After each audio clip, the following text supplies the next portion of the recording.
ہے جان میری پہچان میری، ہے جان میری پہچان میری، یہ عرض پاکستان۔ 14 اگست دور حاضر میں جس طرح پاکستانی قوم منا رہی ہے، اللہ کی پناہ، بیٹیوں کے آنچل محفوظ نہیں ہیں، ان کے دوپٹے محفوظ نہیں ہیں، ملی نغمے قومی سطح پر تیار کر کے اور ناچ گانے کے فیسٹیول منعقد کر کے پوری رات ہلا گلا کر کے لوگ سمجھتے ہیں کہ ہم نے جشن آزادی منا لیا۔ حقیقت یہ ہے کہ ان کو یہ یاد ہی نہیں ہے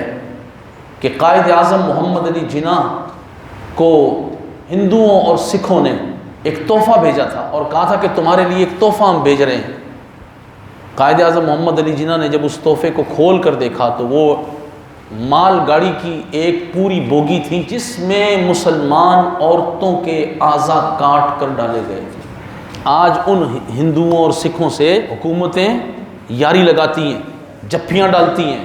ان کے لیے گردوارے اور مندر باقاعدہ تعمیر کر کے ان کو پاکستان میں دیے جاتے ہیں اور ان کی طرف دوستی کا ہاتھ بڑھایا جاتا ہے۔ وہ کشمیر میں جو کچھ کریں، ہماری طرف سے ایک بیان آتا ہے کہ ہم کشمیر کے ساتھ کھڑے ہیں، اور ان مسلمان بیٹیوں کو جن کو ہجرت کے وقت اغوا کیا گیا اور وہ ہندوؤں اور سکھوں کے گھر میں رہ گئی، ان سے ان کی اولادیں پیدا ہوئی، وہ کشمیر کے اندر یا ہندوستان میں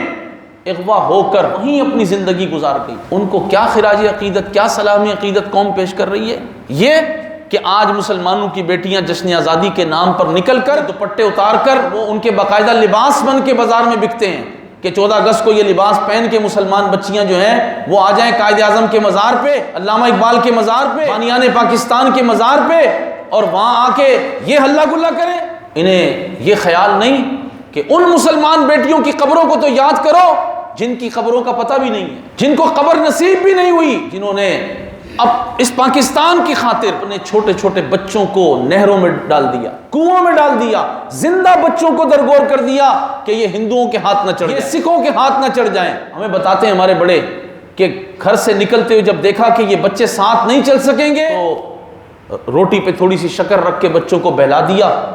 کہ اب ہم ہجرت کی طرف جا رہے ہیں۔ کتنے خاندان ایسے ہیں جن کے بچے انہیں مل ہی نہیں سکے، کتنے ایسے ہیں جن کے ماں باپ انہیں نہیں مل سکے، کتنے ایسے ہیں جن کی بہنیں نہیں مل سکیں، کتنے ایسے ہیں جن کے بھائی نہیں مل سکے،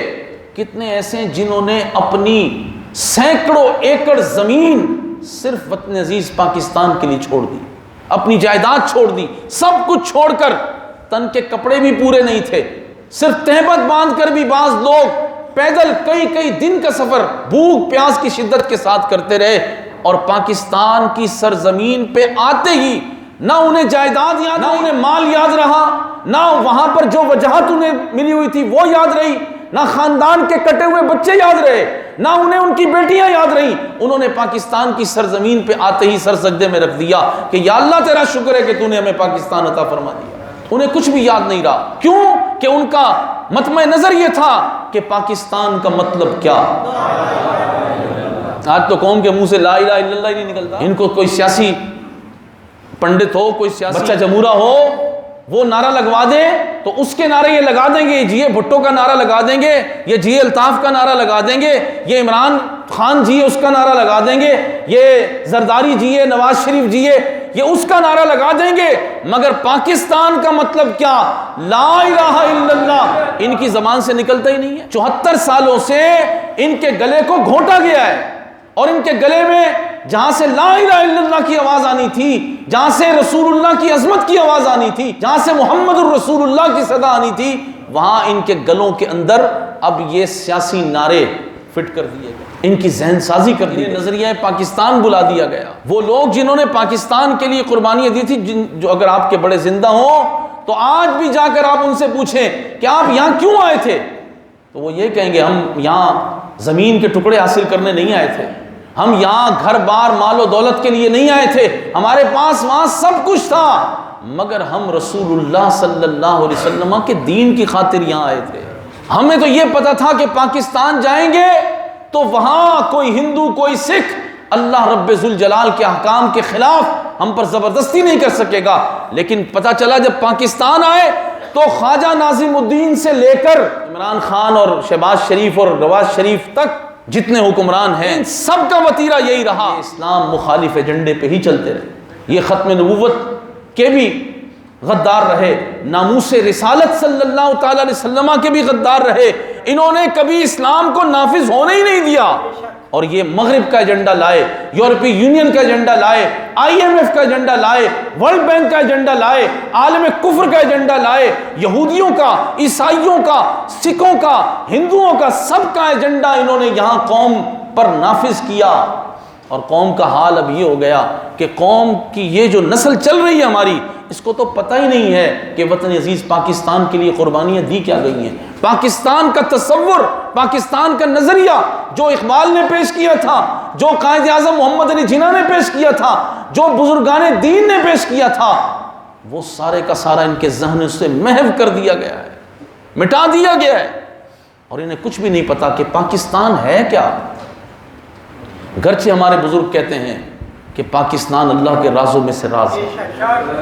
جو پاکستان کا مخالف ہوگا اللہ اسے ذلیل ضرور کرے گا، کیونکہ اس کا نظریہ سچا تھا، گرچہ وہ آج لوگوں کے ذہن میں نہیں ہے، لیکن ان شہداء کی قربانیاں اور ان رہنماؤں کی قربانیاں جنہوں نے پاکستان کے لیے قربانیاں دی حقیقتاً، تو ان کی قربانیوں کی وجہ سے اس کا نظریہ سچا تھا، اور سچا نظریہ ہونے کی وجہ سے آج بھی اس کی عظمت ہے، اور پورا عالم کفر ابھی بھی پاکستان سے خائف ہے، اور وہ سمجھتا ہے کہ پاکستان ہی وہ واحد ملک ہے کہ جس سے جہاد فی سبیل اللہ کی آواز بلند ہوگی، جس سے غلبہ اسلام کی تحریکیں اٹھیں گی،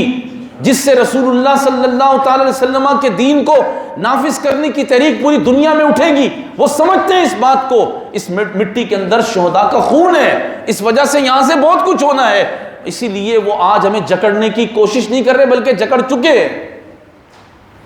انہوں نے بے حیائی میں بھی جکڑا ہے، ظلم میں بھی جکڑا ہے، سود میں بھی جکڑا ہے، انہوں نے ہر چیز میں اس قوم کو جکڑ لیا۔ دوستو 14 اگست کو جو رسمن مناتا ہے اسے چاہیے کہ اللہ سے پناہ مانگے، رسمن نہ منائے۔ سب سے پہلے تو وہ اللہ کے حضور سجدہ شکر ادا کرے کہ اس نے وطن عزیز پاکستان جیسا ملک دیا، اور پھر اس پاکستان کی بقا کے لیے صرف ایک ہی راستہ ہے کہ جس مقصد کے لیے پاکستان لیا تھا نا وہ مقصد پورا ہو جائے، اور وہ مقصد صرف ایک تھا کہ اس کا نظام حکومت اسلام کے پاس ہوگا۔ قائد اعظم محمد علی جناح نے یہ بات طے کر دی تھی، پاکستان کا آئین یہ بات طے کر چکا کہ پاکستان کا سپریم لا صرف قرآن و سنت ہے، لیکن کہاں ہے؟ معطل۔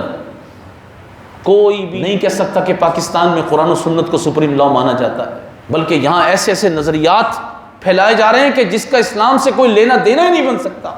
تو عزیز دوستو، آپ سے یہ گزارش ہے کہ 14 اگست پہ اپنے آپ کو بحیثیت قوم کے بدل لیں، اور پاکستان کا مطلب کیا جو نعرہ ہندوستان کی گلیوں سے لگ کر وطن عزیز پاکستان کو بنانے تک اتنی کامیابی کے ساتھ چلا تھا، آج بھی اگر وہی مطلب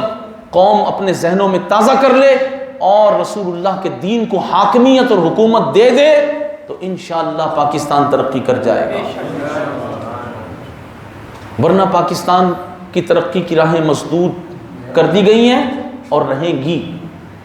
جب تک یہ اپنے نظریے پر واپس نہیں آئے گا، اور اس کے نظریے پر 74 سالوں سے جو ہم پر حاکم رہے وہ کبھی بھی اس کو واپس نہیں لا سکتے، کیونکہ ان کا اپنا نظریہ ہی امپورٹڈ ہے، انہوں نے پڑھائی نہیں ہے اسلام کو، ان کا تعلق ہی نہیں ہے اسلام سے، تو وہ کیا اسلام کو نافذ کریں گے؟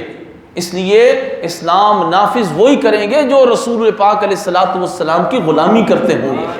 حضور سے وفا کرنے والے ہوں گے۔ اللہ تعالی ہمیں اپنے حبیب علیہ الصلوۃ والسلام کی محبت میں جینا اور مرنا نصیب فرمائے۔